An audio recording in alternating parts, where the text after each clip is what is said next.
This video is about learning styles. So do you learn best as an individual, or do you learn best in a group? Do you learn best locked away in your room or in the garage, or do you learn best when you're able to collaborate and share your learnings with others?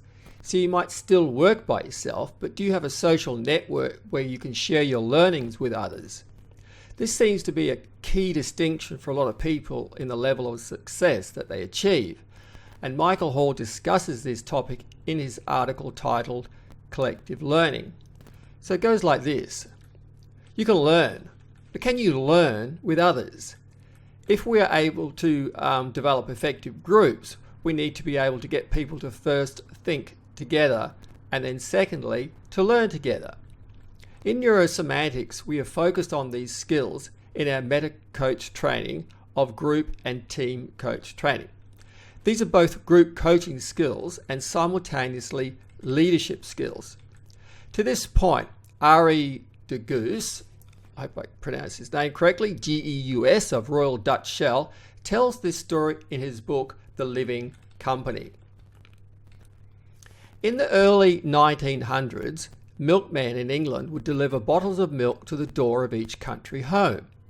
At the time, the bottles had no cap, and two different species of British garden songbirds, the titmouse and the red robin, learned to siphon the sweet, rich cream from the top. Then between the two world wars, dairy distributors began placing aluminium seals on the bottles. That's a top. Cut off from the rich, abundant food source, the individual birds, both robins and titmice, occasionally figured out how to pierce the seals. By the 1950s, the entire titmouse population in the United Kingdom, almost 1 million birds, had learned how to pierce the seals. However, although individual robins had been as innovative in breaking the seals as individual titmice, the red robins as a group never regained access to the cream. The knowledge never passed from the individual innovators who had learned to pierce the milk bottle seals to the rest of the species. Now that's interesting, and scientists were curious about why. Here's what they found out. This difference in learning behavior could not be attributed to the bird's ability to communicate. As songbirds, both the titmice and the red robins had the same range of communication. But what was different were their social organizations. In fact, they differ greatly. Red robins are territorial birds. A male robin will not allow another male to enter its territory. And this is really interesting. When threatened, the robins send a warning as if to say, "Keep the hell out of here." They communicate in an antagonistic manner, with fixed boundaries they do not cross. So just think about this in terms of personality traits. Okay, so titmice, by contrast, are a social species. They live in couples in the spring until they have reared their young. By early summer, when the young titmice are flying and feeding on their own, the birds move from garden to garden in flocks of 8 to 10. These flocks seem to remain intact, moving together around the countryside. The conclusion of the scientists who studied this case, birds that flock together seem to learn faster. They increase their chances to survive and evolve more quickly. Flocking, as cooperating and collaborating, not only increases learning, it accelerates the speed of our learning and adapting. Arie de Geus drew these conclusions. Any organization with several hundred people is bound to have at least a couple of innovators.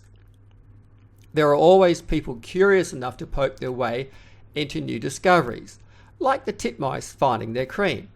However, keeping a few innovators on hand is not enough in itself for institutional learning. Even if you develop a high caliber system of innovation, you will still not have the institutional learning until you develop the ability to flock. So that's quote from Ari DeGoose, The Living Company, Boston, Harvard Business School Press, 1997. So the full credits on my web page.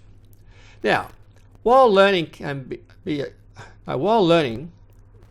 a solitary activity, when individuals engage in that kind of learning, they can only go so far in terms of group learning. For real progress, we have to learn together, to learn the process and art of collaborative learning. That's an entirely new phenomenon, and it is an experience that requires collaborative leadership.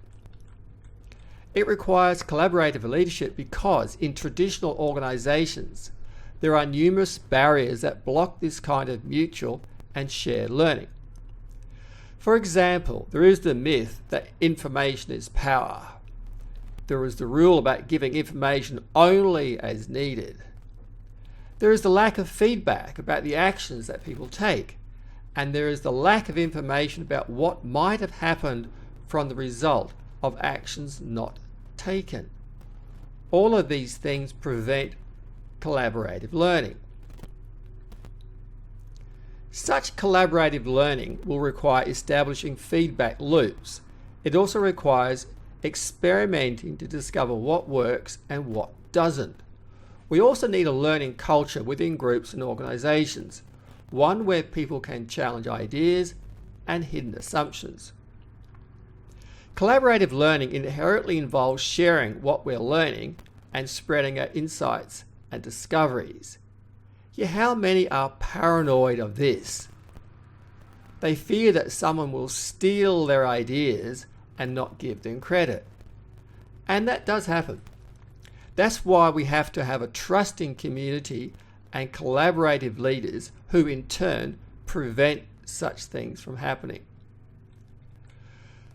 For more on this topic, see the books of Collaborative Leader and Group and Team Coaching by Michael Hall. I'd just like to add a few things here. So I'd like to give you a few reminders in terms of achieving greater success. 1. Learn as much as you can about personality types. Take a Myers-Briggs type test, take the Big Five test, take the Political Compass test, and study NLP meta programs. So there's links below the video for all this sort of stuff. Now watch my video on rapport skills, and then watch my video on the power of acknowledgement. Now, acknowledgement is a key part of rapport, and yet so many people that I have come across in my daily life fail to acknowledge others in one way or another. And in some cases, people fail to acknowledge themselves. So acknowledgement is a good place to start. Okay, point 4, and then watch the videos on how to focus the topic of conversation. And this is about learning how to get on the same page as the other person, which once again is an aspect of acknowledgement. And this is really important because I see so many conversations on YouTube, about politicians or celebrities and all these people sort of having so-called conversations with each other. They don't have rapport, they're not acknowledging each other, and they actually keep switching the topic of the conversation. And there's just no communication. Okay, point 5. So now go to my website, abbyeagle.com, it's down below, and learn how to use the NLP well-formalized outcomes to set a goal. Once again, this will give you a way to structure your conversations and track the progress or lack thereof. In addition to all of the above, learn to be self-reflective and become aware of the conversations and thoughts that you hold in mind. So this is really important. So do your thoughts control you, or do they serve you? You see, the thoughts that arise in your mind help you to navigate through the world. But sometimes your thoughts may just lead you in the wrong direction and even take you down a self-destructive path. And this is the indication that you need to update your model of the world, to get inside your mind and find a way to explore the edge of your map, to explore new territory. Now, there was a film where they actually showed this. I'm not sure of the title. It could have been The Matrix, but it was a film like that. But anyway, you see the protagonist at one point. He drives towards the edge of town, and he drives past a detour sign right to the very edge of town. And there was just, then he gets out of the car, and it's like at night time. And there was just flat ground as far as the eye could see.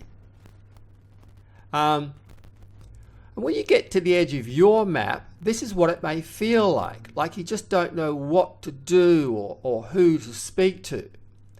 And the solution in part is collective learning. So collaborating with other people and staying open to new possibilities and new ways of thinking. Now, for some people, collaboration comes naturally. For others, it's much more challenging. So what is it that stops you from collaborating? And if you are successful at collaborating, what systems do you have in place to protect yourself? So that's it for this video.